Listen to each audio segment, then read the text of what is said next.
Alright, I'm Jay. I'm studying Econ and Psych at Penn.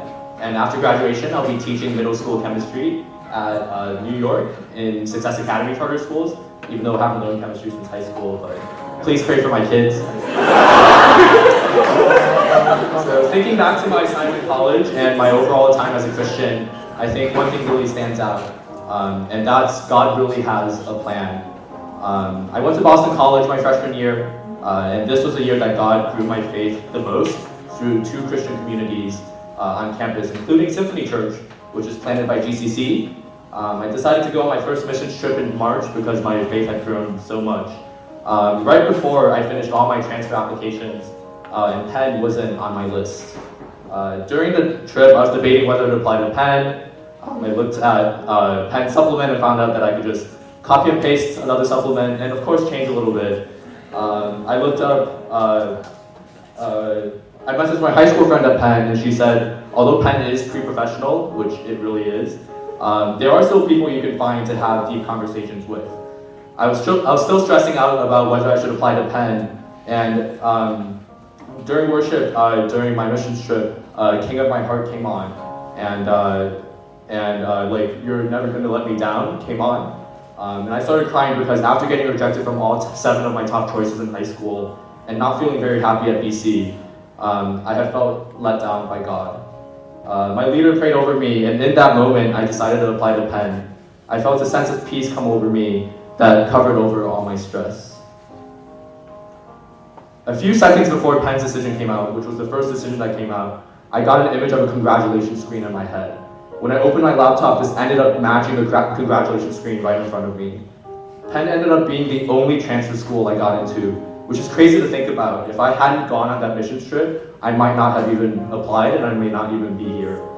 Also, I came in as Econ and Physics, and I had no idea that I'd switched to Econ and Psych, which ended up being one of the best decisions of my life because I got to work with my favorite psychologist of all time.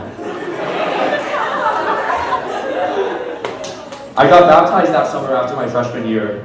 Afterwards, coming to Penn, GCC, Christian Union, and the Mansion too, I guess, has really fueled my faith even further and provided me with pretty much all my closest friends. Looking back, things seemed so smooth, even though of course there were very difficult times in between.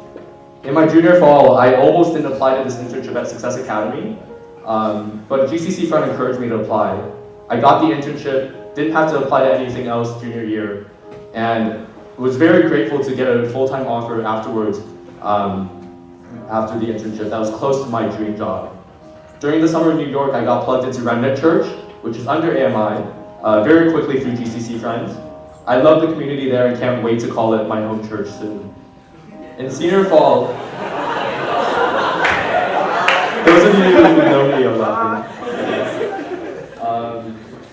In senior fall, I was free to enjoy my time studying abroad without having to worry about recruiting. Some of you may know that I've had a lot of frustrations with GCC, especially my sophomore year. But while abroad, even though I liked my church a lot, I actually missed GCC a lot. My family group, the community, the worship. My family group would keep messaging each other in our group chat, and I was like, can you not? Being away from GCC actually made me appreciate it more. Steve Jobs, my idol, just kidding, my role model, said, you can't connect the dots looking forward, you can only connect them looking backwards. So you have to trust that the dots will somehow connect in your future. You have to trust in something, your gut, destiny, life, karma, whatever. When I was very stressed at Boston College about transferring, my Figgle gave me Psalm 20, and it remains my favorite Bible passage today. Verse 1, may the Lord answer you when you are in distress. May the name of the God of Jacob protect you.